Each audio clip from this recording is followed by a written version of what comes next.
My name's Haley Kim. I'm 32. And until the day my father died, I was the family disappointment no one tried to hide. I work as a design engineer for a mid-sized consumer tech company in Chicago. It's not flashy. I don't make six figures. But I love what I do. I build things, solve problems. I make people's lives easier. That's not enough in the Kim family. Not when both of your older brothers are surgeons and your father is Dr. David Kim, former department chair, guest lecturer at Ivy League conferences, and a man who wore his family's achievements like medals on a blazer. I grew up in a household where praise was a foreign language. Perfection was expected, not applauded. While my brothers got trophies, accolades, and recommendations from Dad's network, I got ignored. I wasn't rebellious. I didn't drink or sneak out or break laws. I just wasn't good enough. The breaking point came on my father's 70th birthday. He'd recently recovered from a minor stroke, so we hosted a quiet dinner at a family friend's house. Just close relatives, a few colleagues, nothing over the top. At least that's what I thought. About halfway through dessert, someone brought up legacy. Noah, my oldest brother, made a joke about how Peter was clearly inheriting the research brain, and Dad laughed like it was gospel. Someone else, maybe a cousin, asked what I was working on. Before I could even answer, my father waved his hand. "She's doing her little gadgets thing," he said, chuckling. "Nothing academic, nothing lasting." The room laughed. I didn't. I just sat there with a fork in my hand, eyes fixed on a half-eaten piece of tiramisu, pretending my face wasn't burning. Then he added, loud enough for everyone to hear, "It's a shame, really. Haley had the most potential, but she's always been too soft, too stubborn, too much her mother." He meant my mom, the one who left when I was 10, the one he never forgave for choosing freedom over image. Silence. Then a few awkward coughs. Peter reached for the wine bottle. Noah checked his phone. I wanted to speak, to remind him that I graduated with honors, that I built 2 product patents, that I got promoted last year after landing a multi-million-dollar client contract. But I didn't say a word. I just sat there and took it. Again. Because somewhere deep down, a part of me still thought, maybe if I stay quiet, he'll stop being disappointed long enough to see me. Spoiler, he didn't. After dinner, as people filtered out, he pulled me aside near the coat closet. "Haley," he said, not unkindly, "it's not too late to do something meaningful. You could still apply to med school, or teach. Something respectable." I looked him straight in the eye and said nothing. He patted my shoulder like I was a well-behaved intern. "Think about it." That was the last conversation we ever had. 2 months later, he collapsed on the stairs at the university library, gone before the ambulance even arrived.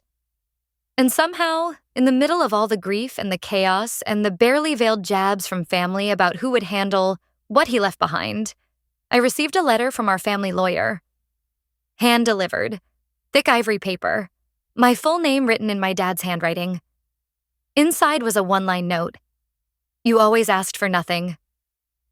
So I left you something that matters. But don't open it yet. Wait until they come for you." That's all it said. No explanation, no will, no instructions, just a warning. And now, 3 days after his funeral, I got a text from my brother Noah. "We need to talk. Family business. Be at Mom's tomorrow, 4 p.m. sharp."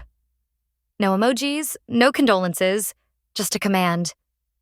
I don't know what they're planning, but something tells me, whatever he left me, it wasn't just for me. I showed up at Mom's house the next day right at 4 p.m., like Noah's text had ordered. It was raining. Of course it was. And I remember standing on the porch for a second, just staring at the door I used to sneak out of in high school. I don't know what I was expecting. A family talk? Some kind of weird emotional truce now that Dad was gone? Instead, the door opened before I even knocked. Noah stood there, arms crossed. Behind him, I saw Peter, and 2 men in suits I didn't recognize. "Come in," Noah said. His voice was flat. I stepped inside and immediately felt like I'd entered a courtroom. Everyone was already seated in the living room. Mom was perched on the edge of her armchair like she was hosting some classy brunch. The two men in suits, one gray, one navy, were sitting where the old family photo albums used to be stacked. Peter barely glanced at me. "Haley," Mom said, with a practiced smile that never touched her eyes. "This is Mr. Callahan and Mr. Denton. They're here to help us sort out the estate. It's all just paperwork." I didn't sit. I looked at them and then at her. No one told me there'd be lawyers? "They're not lawyers," Noah said quickly. "Just consultants." "Right," I said. "So why are they holding legal folders?" Peter rolled his eyes. "Jesus, Haley. Can you not make everything a scene?" I finally sat, slowly. My heart was pounding, but I forced my hands to stay still. "I thought Dad had a will." "He did," Mom said, folding her legs like this was some casual afternoon chat. "But it's incomplete. There are some inconsistencies that could cause problems, especially with the studio." The studio. The place Dad built from scratch. His life's work. That wasn't incomplete. That was his everything. "We'd like to propose a family agreement," Mr. Callahan said smoothly. "One that ensures everyone benefits fairly and without unnecessary legal drama." Peter reached for a document on the table and slid it toward me. "You still have the keys to the studio, right? This just transfers ownership back to the family trust. You'll still be part of the board. We're not cutting you out." I didn't touch it. "What trust?" I asked. "And who's managing it?" "Noah," Mom answered too fast. "He has the experience. He's handled real property before." I laughed. It just came out. Dry, bitter. Noah's last experience with real property was renting an Airbnb under Dad's name and trashing it. "Uncalled for," Noah snapped. "What's uncalled for?" I said, turning to face them fully. "Is pretending like Dad didn't make it very clear what he wanted." That wiped the smirks off their faces. I reached into my coat pocket and pulled out the sealed envelope, the one from Dad. I hadn't opened it, not yet. I didn't know why, but some gut part of me said it wasn't time. I held it up. "Dad gave this to the family lawyer. Told him to deliver it to me after he died. You know what it says?" They all stared. Peter looked pale. "I don't either," I continued, "because I haven't opened it, but I will. And if there's any mention of the studio or anything else you're trying to get me to sign away, that's going straight to probate." Mom stood up now, her tone turning cold. "You think this is about money, Haley? You think your father would have really left you that place? He barely even trusted you with the thermostat, let alone his business." I felt something crack open in me. Not anger, not pride, just something old and tired finally snapping free. "I think," I said slowly, "that he knew exactly who all of you were. And he left that studio to someone who wouldn't sell it off for a timeshare in Aspen." Silence. Peter pushed the paper toward me again. "This offer is good until Friday. After that, we'll have to contest." "Contest what?" I asked, my voice low. "A will you haven't seen?" He flinched. That's when I knew. They didn't have a clue what Dad had done. And neither did I. That night, I sat in my apartment with the envelope on my lap. I stared at it for a long time, heart racing. Then I opened it. Inside was a letter, handwritten. One page. "Haley, you asked for nothing. You earned everything. The studio is yours. The title transfer is enclosed. They'll come for it. Be ready. Dad." And attached to the letter was a certified deed with my name on it. The next morning, I called in sick. I wasn't sick, not in the way my boss meant. But something was unraveling inside me. Fast. After reading Dad's letter and seeing the studio deed with my name on it, I just sat there all night, lights off. Letter clutched like it might vanish if I blinked. I'd spent 3 decades shrinking myself to survive in a family that treated me like noise. Now I held proof that the only person I'd ever wanted to impress had seen me clearly the whole time. And he was gone. By noon, I was standing inside the studio. The space hadn't changed much. Same concrete floors, same weird coffee smell, same stubborn water stain near the back windows. But it felt different. Like something sacred had been left behind, waiting. I don't know what made me go into his office. Maybe curiosity. Maybe a pull I couldn't explain. The filing cabinet was locked, but the key was still taped underneath his old desk drawer, right where he used to hide gum when we were kids. Inside the bottom drawer was a leather-bound journal. It looked worn, pages thick with ink. I opened to the first page. Started this for myself, in case they twist things later, or in case I forget who I gave too many chances to.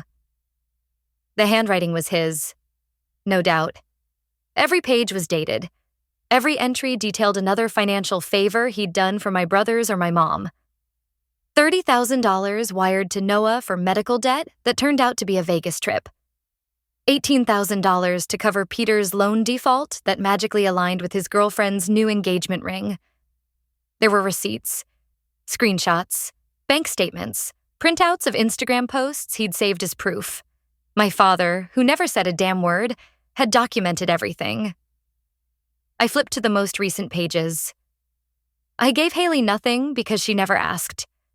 I'm giving her everything because she never expected it. I dropped the journal. My knees buckled.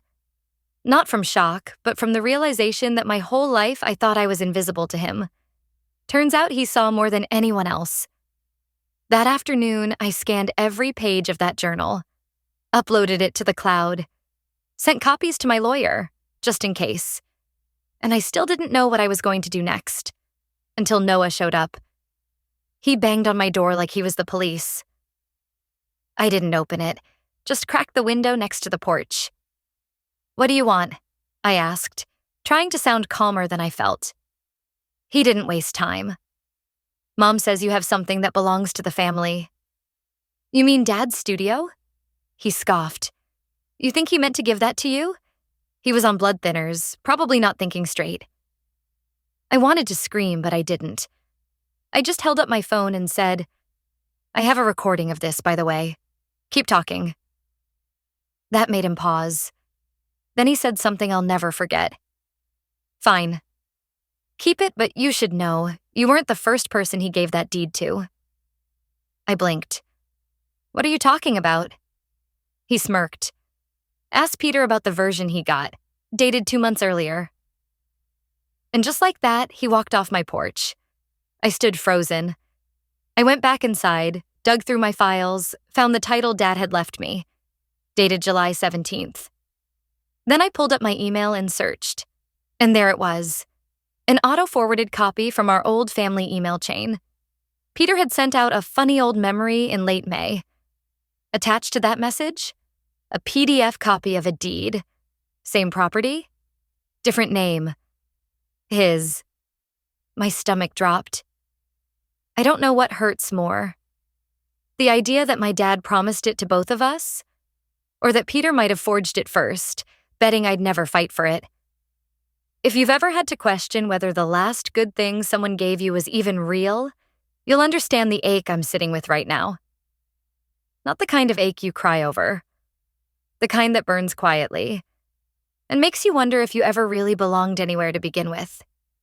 If you've been there, if someone made you feel like a placeholder in your own life, you're not alone.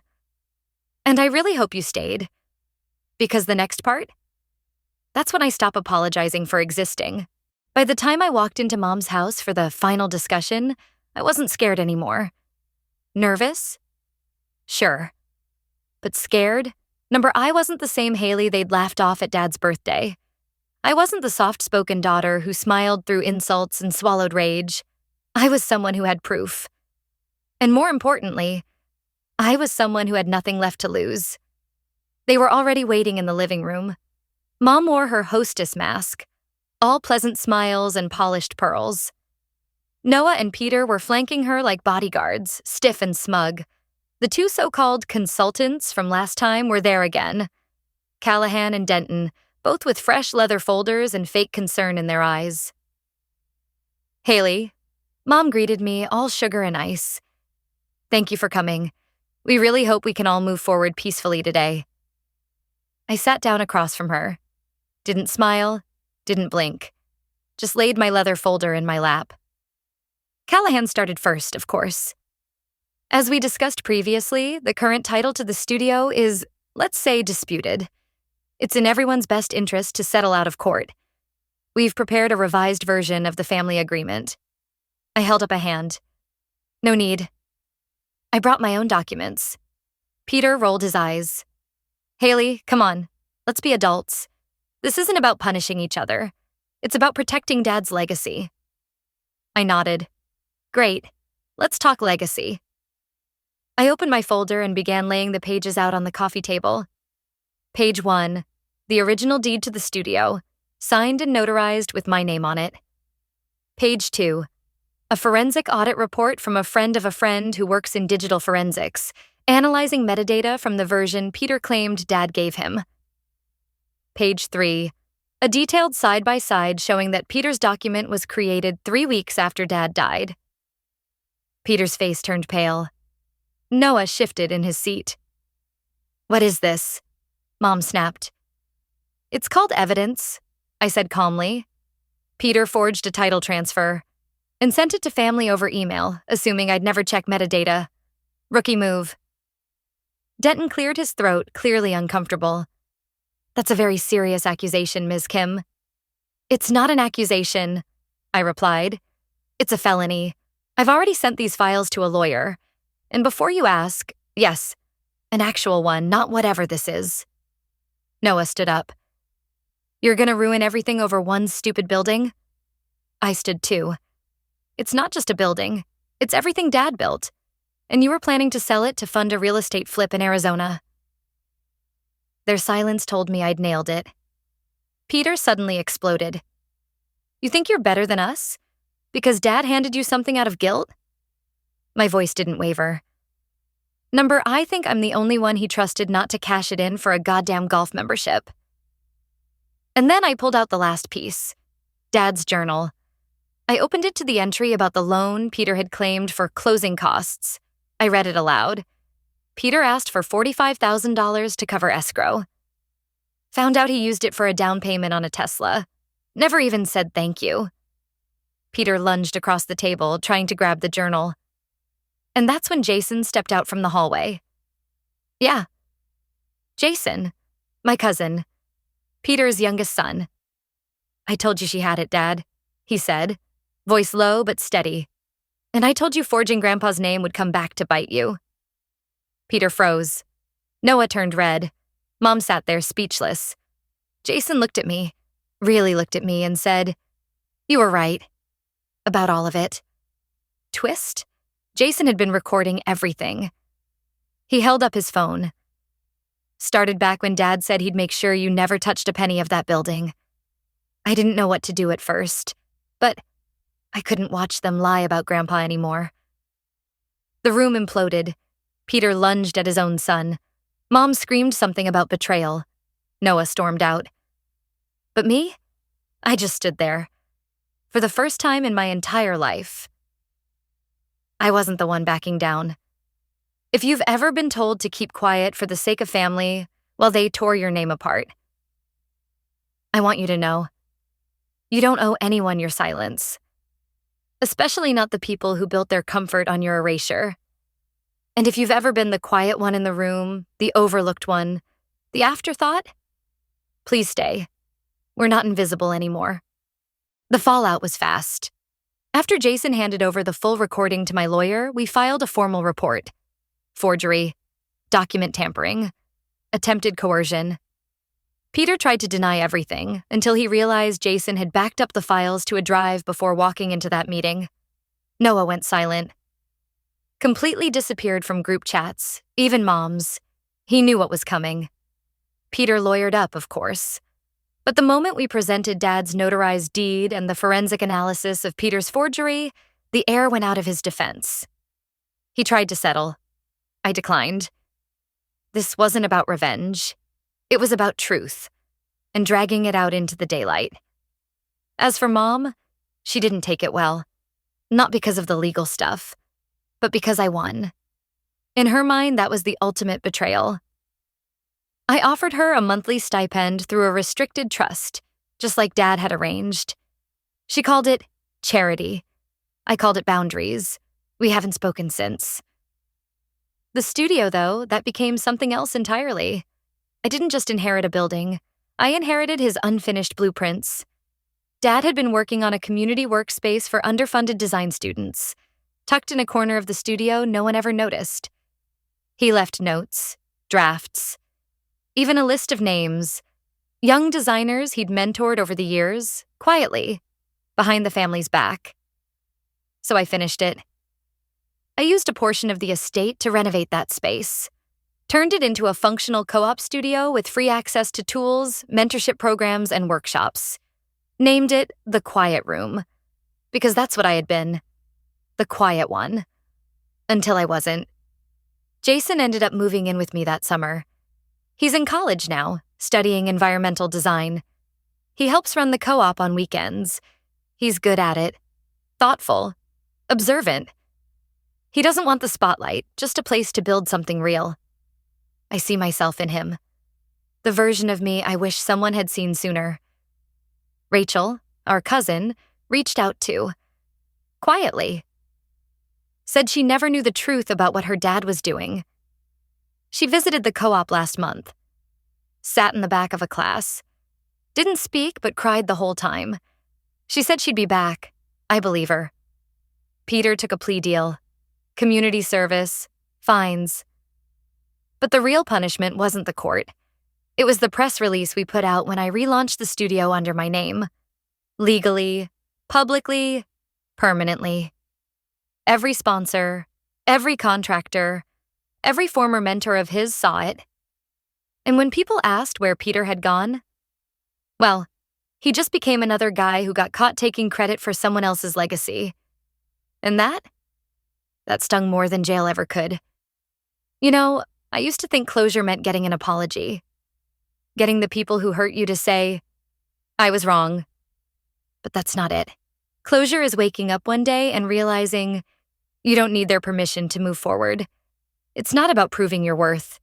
It's about living in it.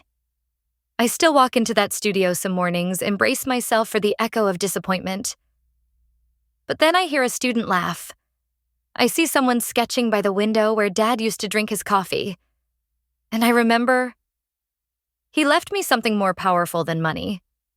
He left me a chance to make it matter. The real lesson? Sometimes the people who hurt you the most are the ones closest by blood. But the people who see you, who stand beside you when it counts, they're the ones who make you whole again. If you've ever had to fight for your space, your voice, your worth, I hope you'll share your story in the comments. I read all of them. And if this journey resonated with you, stick around. We've still got more to build.